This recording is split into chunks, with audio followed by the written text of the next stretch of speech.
Bismillahirrahmanirrahim. Assalamualaikum warahmatullahi wabarakatuh. Halo, perkenalkan nama aku Anisya dan ini teman saya. Halo, nama aku Anissa. Nah, jadi di sini kita akan sharing session tentang perkembangan bahasa anak usia dini. Ya. Nah, bagaimana kelanjutannya? Mari kita simak.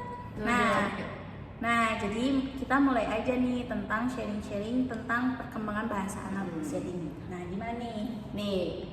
Menurut kamu perkembangan bahasa pada anak usia dini itu gimana sih? Menurut aku ya, perkembangan bahasa adalah proses anak mengungkapkan apa perasaannya gitu. Nah, melalui suara, kata-kata itu juga proses dia mengungkapkan gitu apa yang dia rasakan gitu. Nah, itu tuh dimulai sejak bayi gitu, karena ini tuh mencakup kayak meraba, menangis itu. Kalau sejak bayi itu cara dia mengungkapkan gitu apa yang dia rasakan gitu. Jadi sederhananya kayak kita pun kalau misalkan ada gak enak gitu ya, kan kita punya rasa sedih, senang, marah. Nah, itu kita tuh diungkapkan dengan cara berbicara, berkomunikasi. Nah, itu tuh adalah alat yang semua orang gitu. Jadi alat komunikasi, berkomunikasi dengan orang tuh itu adalah hal yang sangat mudah untuk dilakukan oleh semua orang.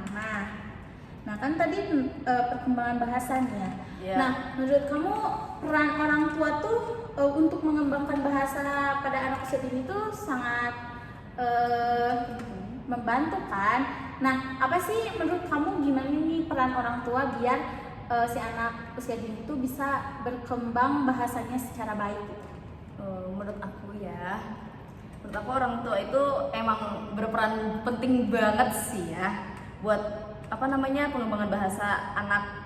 Apalagi pasti kan waktu bayi tuh kita tuh pasti sama orang tua, apa sama orang tua. Ya palingan teman mah itu palingan pas TK gitu kan. Nah, orang tua juga pas waktu kecil juga gimana ya, harus diajar tuh gitu, membantu mengenalkan mengenalkan anak untuk berbicara gitu, mulai dari menyebutkan misalkan kata per kata ya, seperti ibu mungkin seperti itu ya. Jadi keterlibatan orang tua itu sangat berpengaruh ya terhadap proses pengembangan bahasa gitu. Berhasil atau enggaknya gimana didikan orang tuanya. Nah, kita tuh akan ngebahas tentang kecerdasan verbal linguistik. Nah, dengan tema anti kekerasan seksual. Nah, langsung aja ya. Nah, menurut kamu apa yang dimaksud dengan kecerdasan verbal linguistik? Kecerdasan verbal linguistik itu kemampuan untuk menggunakan bahasanya secara efektif, secara baik, lisan maupun tulisan untuk menyampaikan informasi serta berkomunikasi dengan orang lain. Anak-anak dengan kecerdasan ini biasanya suka membaca, menulis, berbicara, dan mendengarkan cerita.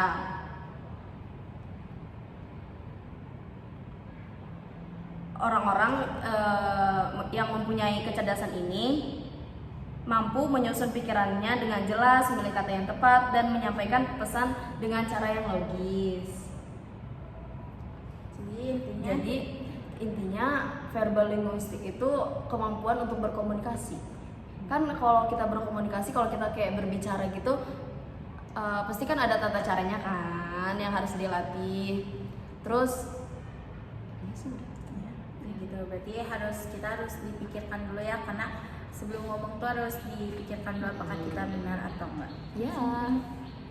Selanjutnya, menurut kamu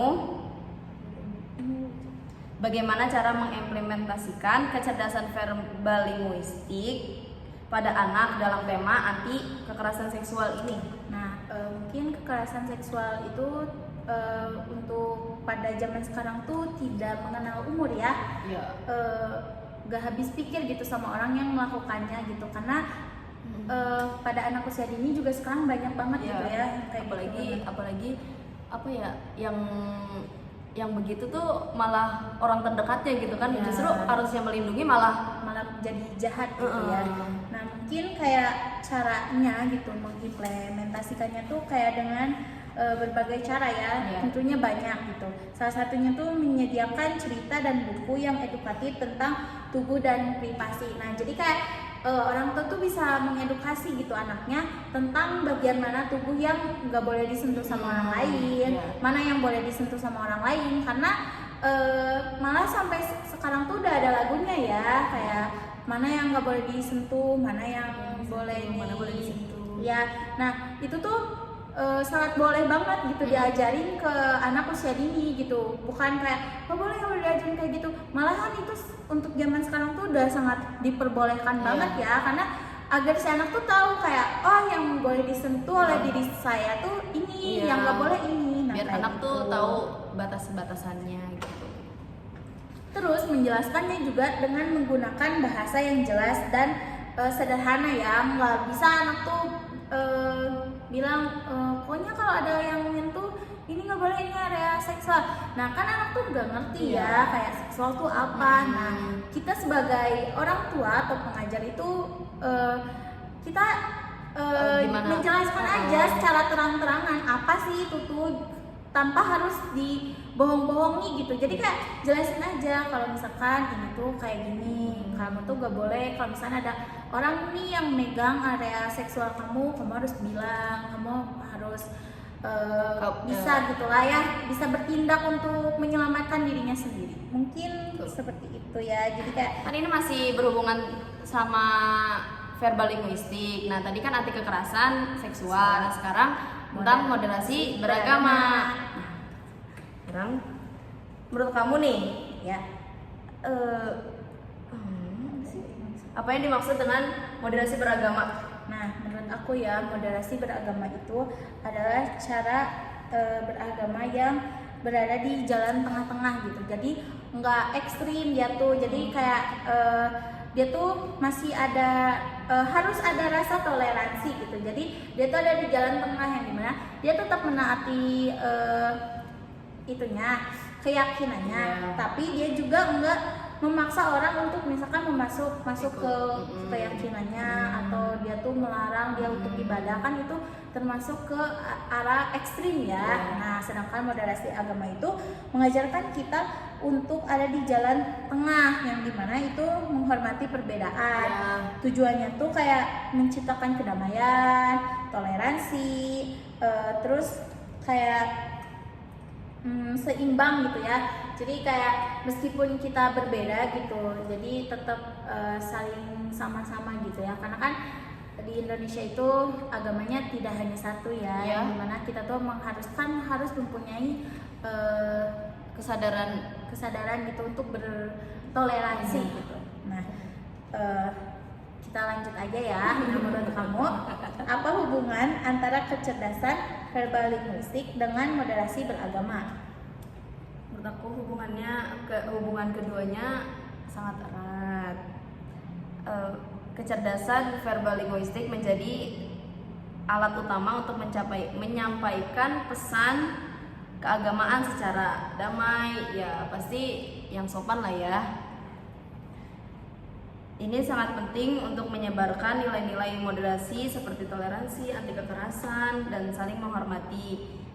Ya balik lagi sih, emang karena di Indonesia agamanya nggak cuma satu, ya kita harus saling menghormati. Kan Islam juga nggak mengajarkan saling memaksa gitu kan, enggak kan, kayak ya udah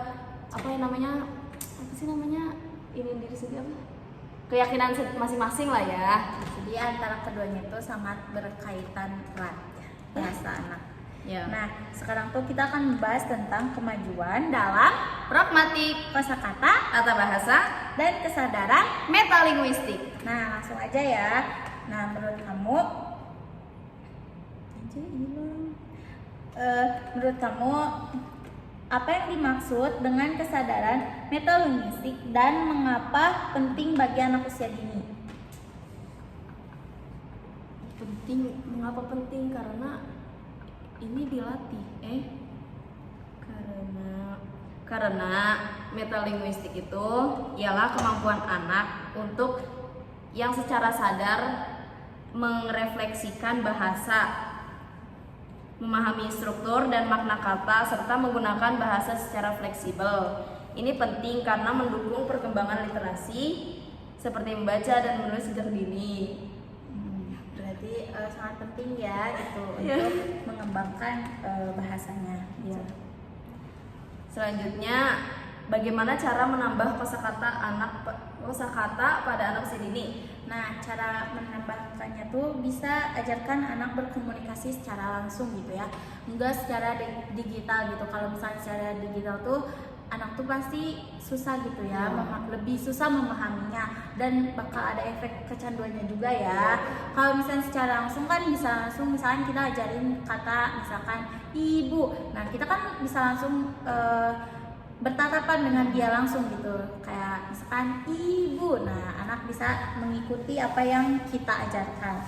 Nah terus membiasakan anak membaca buku secara rutin gitu kan, karena kan sejak dini itu masa pertumbuhan ya, bukan hanya pertumbuhan bahasa tapi kognitifnya, moralnya kan sedang berkembang ya semuanya. Nah jadi kita tuh sejak dini tuh udah dididik dengan kegiatan yang positif gitu ya, seperti kan menumbuhkan rasa ingin tahunya tentang membaca gitu, dimana dia tuh bisa membaca tuh sangat memperluas sekali ya kosakata kita gitu.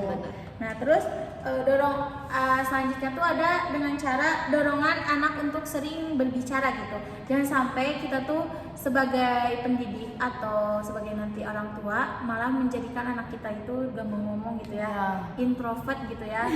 Nah jadi kayak kita tuh harus mengajarkan anak tuh untuk mau berbicara gitu. Misalnya dari hal kecil kita tanya kayak tadi di sekolah kegiatannya apa, dipancing biar dia tuh mau berbicara gitu, bercerita gitu ya. Dan kalian juga harus mendengar ya. Kita sebagai pengajar atau orang tua, kalau misalkan kita nanya, terus ya jangan nggak dengar, maksudnya ngapain kita nanya dong, ya kan? Nah, yang terakhir tuh ada kenalkan anak pada benda atau objek yang ada di sekitar kita, kayak misalkan kayak kita kenalkan kalau misalkan ini handphone gitu, ini alat komunikasi, kita bisa berkomunikasi dengan orang yang jauh mungkin sudah. Tema kali ini tuh tentang literasi anak dengan problematika bahasa anak.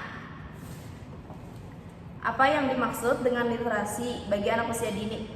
Nah, menurut aku ya, literasi anak usia dini itu adalah kemampuan awal anak dalam berbahasa, mulai dari berbicara, mendengarkan, membaca hingga menulis gitu, yang dimana berkembang melalui pengalaman sehari-hari gitu. Jadi anak tuh belajar dari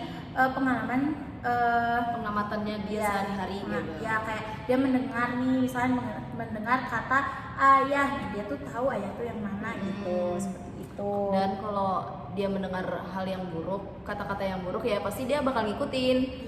Sebaliknya kalau dia mendengar kata-kata yang baik, ya keluarnya yang baik ya.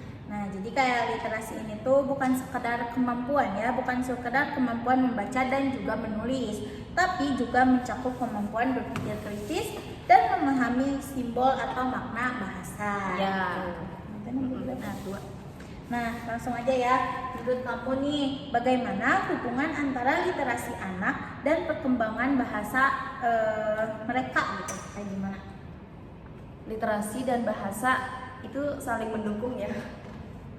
11-12 lah. Ya. Literasi membantu memperkaya kosakata dan kemampuan berbicara anak. Jadi kayak kan dibaca itu juga termasuk ini gak sih? Maksudnya Mendengar. Mendengar kan dan berpikir ya. Ya kan anak mendengar nih. Jadi dia kayak udah hafal sama kata-katanya. Nah, dia jadi kayak lebih banyak gitu loh kosakatanya kan. Terus sedangkan perkembangan bahasa yang baik itu memperkuat kemampuan membaca dan menulis. Jadi dengan kemampuan dia bisa berbahasa itu juga menghasilkan membaca dan menulis yang bagus lah gitu.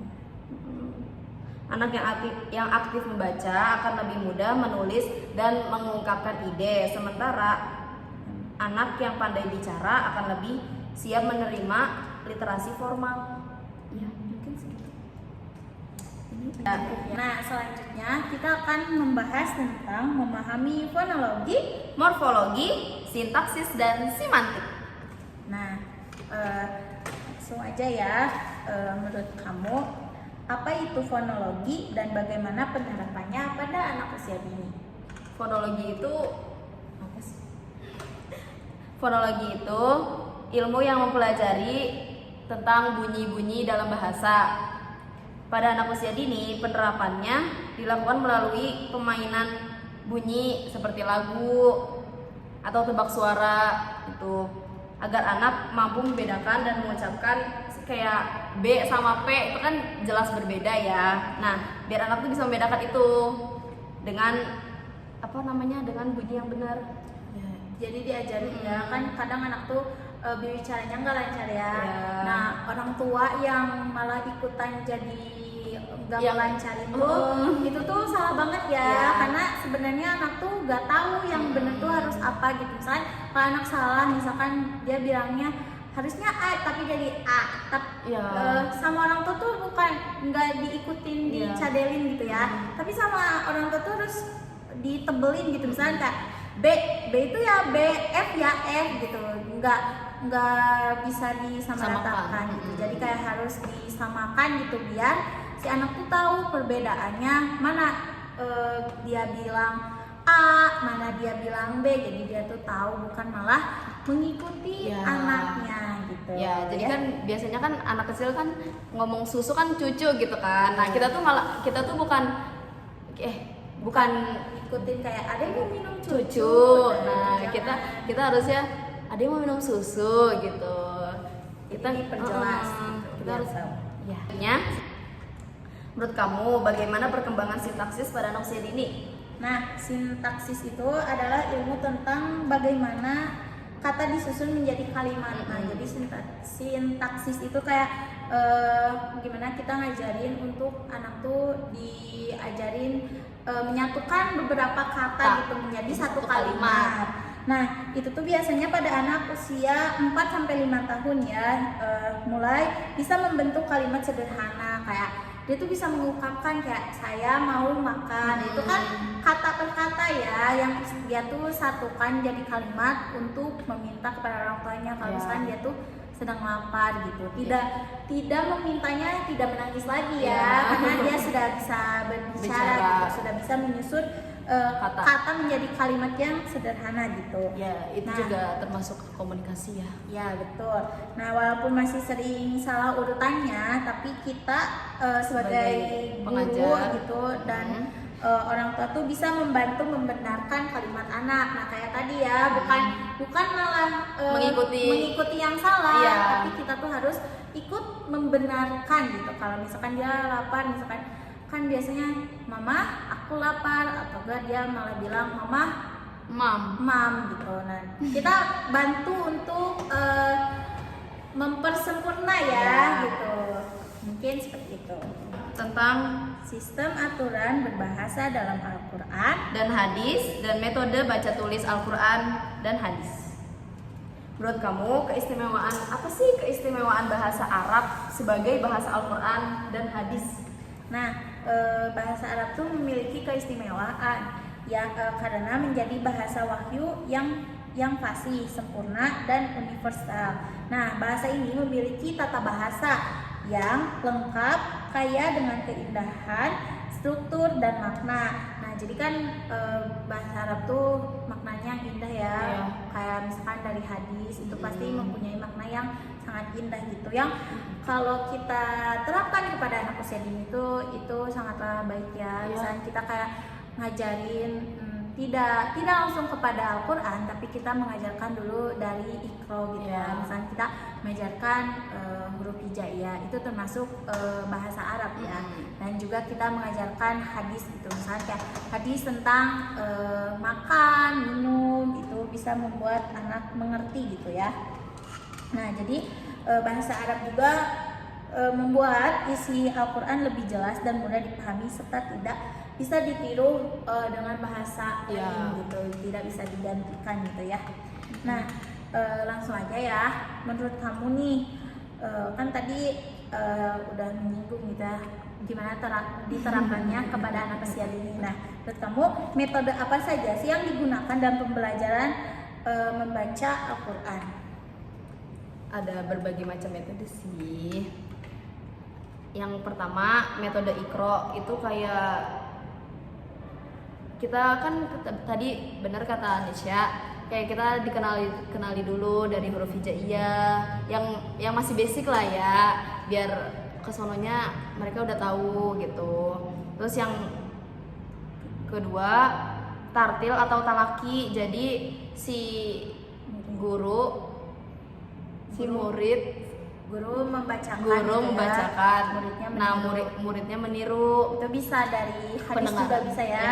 Kayak gurunya mengucapkan hadis tentang makan, anaknya ikut mengucapkan dan dijelaskan ya itu tuh harus bagaimana gitu. Ya, dan di situ juga kan apa ya, kan si anak kan pasti mendengarkan. Nah itu lama kelamaan juga mereka hafal gitu. Terus tentang yang ketiga ceramah, penjelasan ayat. Nah, kayak yang tadi sudah kita jelasin gitu ya, Untuk kayak ngejelasin ceramah hadis. tuh kayak ngejelasin maknanya tuh apa. Ya. Misalkan kayak kita akan kalau Baca doa.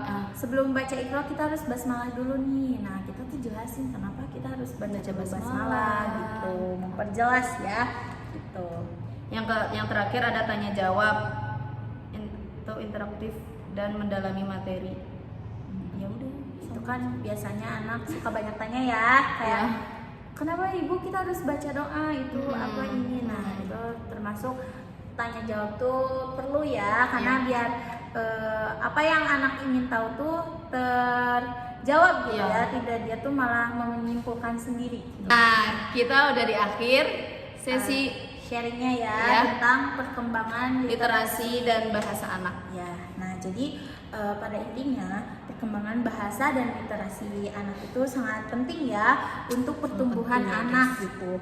Bukan hanya tentang perkembangan bahasanya, juga itu juga bertumbuh ya dan kognitifnya dan sosial mereka. Nah, proses ini itu dimulai sejak dini melalui interaksi dengan orang-orang sekitar, seperti mendengarkan cerita, bernyanyi, dan juga lingkungan yang kaya akan bahasa gitu ya, termasuk membaca bersama, mempercepat keterampilan literasi gitu ya, karena membaca itu sangat Membantu.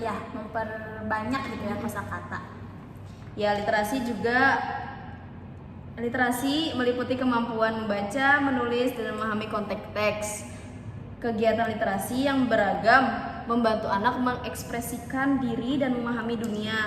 Dukungan dari orang tua juga sangat penting dalam menciptakan suasana yang mendukung eksplorasi bahasanya. Jadi perlu ada dukungannya dari orang tua, dari pendidik dan juga lingkungannya ya. Nah, mungkin cukup sekian Dari kita. Aku Anisha Aku Anissa, pamit undur diri. Terima kasih. Bye-bye.